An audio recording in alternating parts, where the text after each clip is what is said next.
ਹੁੰਦੇ ਫਲ ਮੌਸਮ ਦਾ ਗੱਲ ਵੇਲੇ ਦੀ। ਇਸ ਵੇਲੇ ਅਪ੍ਰੈਲ ਜਾ ਰਿਹਾ, ਮੌਸਮ ਬੇਰਾਂ ਦਾ ਮੌਸਮ ਆ, ਤੂਤੀਆਂ ਦਾ ਮੌਸਮ ਆ।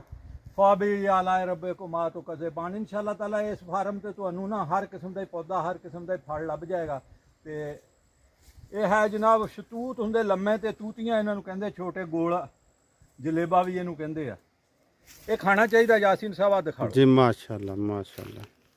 ਥੋੜਾ ਬਹੁਤਾ, ਲੇਕਿਨ ਮੈਂ ਸ਼ੂਗਰ ਦਾ ਮਰੀਜ਼ ਆ, ਮੈਂ ਇੰਨੀਆਂ ਕਿ ਖਾਊਂਗਾ, ਬਹੁਤੀਆਂ ਨਹੀਂ ਖਾਣੀਆਂ ਚਾਹੀਦੀਆਂ। ਸ਼ੂਗਰ ਇਹਦੇ ਨਾਲ ਵੀ ਵੱਧ ਜਾਂਦੀ। ਮੇਵੇ ਜੀ ਥੋੜਿਆਂ ਦਿਨਾਂ ਵਾਸਤੇ ਆਂਦਾ। ਵਾਹ ਜੀ ਵਾਹ। ਸਾਡੇ ਨਾਲ ਇੱਕ ਆਂਦਾ ਹੁੰਦਾ ਸੀ ਬਾਬਾ ਬੇਰ ਵੇਚਣ ਅੱਜ ਕੱਲ, ਉਹਨੇ ਕਹਿਣਾ ਜਾਂਦੀ ਵਾਰ ਦੇ ਮੇਵੇ ਮੁੜ ਕਿਸਮਤਾਂ ਨਾਲ ਲੱਭਣੇ। ਤੋ ਗੱਲ ਇਹ ਆ ਜੀ, ਮੁੜ ਕੇ ਆਉਂਦੇ ਸਾਲੋਂ ਕਿਸਮਤਾਂ ਵਾਲਿਆਂ ਨਾਲ ਐਵੇਂ ਹਫਤੇ 2 ਹਫਤੇ ਦੀ ਇਹ ਖੇਤੀ ਆ, ਹਾਂਜੀ ਬਾਜ਼ਾਰੋਂ ਲੱਭ ਜਾਂਦੇ ਆ। ਜੇ ਤੁਹਾਨੂੰ ਖੇਤਾਂ ਦੀ ਸਹੂਲਤ ਨਹੀਂ, ਇਹ ਤੂਤ ਜਿਹੜੇ ਆ ਜ਼ਰੂਰ ਖਾਓ। ਇਹਨਾਂ ਦੇ ਫਾਇਦੇ ਜਿਹੜੇ ਆ ਉਹ ਮੈਂ ਡਿਸਕ੍ਰਿਪਸ਼ਨ 'ਚ ਲਿਖ ਦੂੰਗਾ। ਬਹੁਤ ਬਹੁਤ ਸ਼ੁਕਰੀਆ। ਹੱਸਦੇ ਰਹੋ ਤੇ ਵਸਦੇ ਰਹੋ, ਸ਼ਾਦ ਰਹੋ ਤੇ ਆਬਾਦ ਰਹੋ। ਅੱਲਾਹ ਤਾਲਾ ਆਸਾਨੀਆਂ ਅਤਾ ਫਰਮਾਏ ਔਰ ਆਸਾਨੀਆਂ ਵੰਡਣ ਦਾ ਸ਼ਰਫ ਅਤਾ ਸਾਹਿਬ, ਮੈਂ ਤੁਹਾਡੇ ਨਾਲ ਇੱਥੇ ਗੱਲ ਸ਼ੇਅਰ ਕਰਾਂਗਾ ਥੋੜੀ ਨਿੱਕੀ ਜੀ।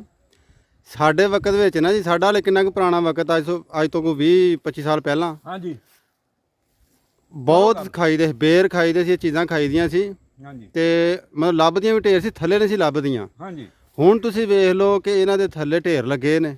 ਬੇਰਾਂ ਚੱਲ ਜਾਓ, ਉਹ ਭਾਜੀ ਨਿਆਣਿਆਂ ਤੇ ਤਾਂ ਖੋਤੇ ਮੰਗੋ, ਤੁਸੀਂ ਕਾਪੀਆਂ ਕਿਤਾਬਾਂ ਲਿਖ ਦਿੱਤੀਆਂ, ਉਹ ਖੋਤੇ ਦਾ ਕੰਮ ਕਰਨ ਜਾਂ ਇਹ ਮੌਜ ਮੇਲਾ ਕਰਨ। ਹਾਂਜੀ, ਅਸੀਂ ਤਾਂ ਵਿਹਲੇ ਹੁੰਦੇ ਸੀ। ਬਿਲਕੁਲ 6-6 ਸਾਲ ਦੇ, ਇੱਕ ਫੱਟੀ ਹੋਣੀ, ਇੱਕ ਸਲੇਟੀ ਹੋਣੀ, ਕਲਮ ਦੁਆਤ ਹੋਣੀ, ਤੇ ਉਹ ਕਾਇਦਾ ਕਿਤਾਬ ਹੋਣੀ, ਝੋਲਾ ਹੋਣਾ ਇੱਥੇ ਪਾਇਆ, ਦਗੜ ਦਗੜ ਕਰਦੇ ਇੱਧਰ। ਹੁਣ ਤਾਂ ਅੱਲਾ ਮਾਫ ਕਰੇ, ਜੰਮਦਾ ਬਾਅਦ ਦੇ ਵਿੱਚ ਉਹਦਾ ਬਸਤਾ ਪਹਿਲਾਂ ਤਿਆਰ ਹੋਇਆ। ਇਦਾਂ ਹੀ ਗੱਲ, ਬਿਲਕੁਲ ਜੀ। ਬਹੁਤ ਸ਼ੁਕਰੀਆ ਜੀ।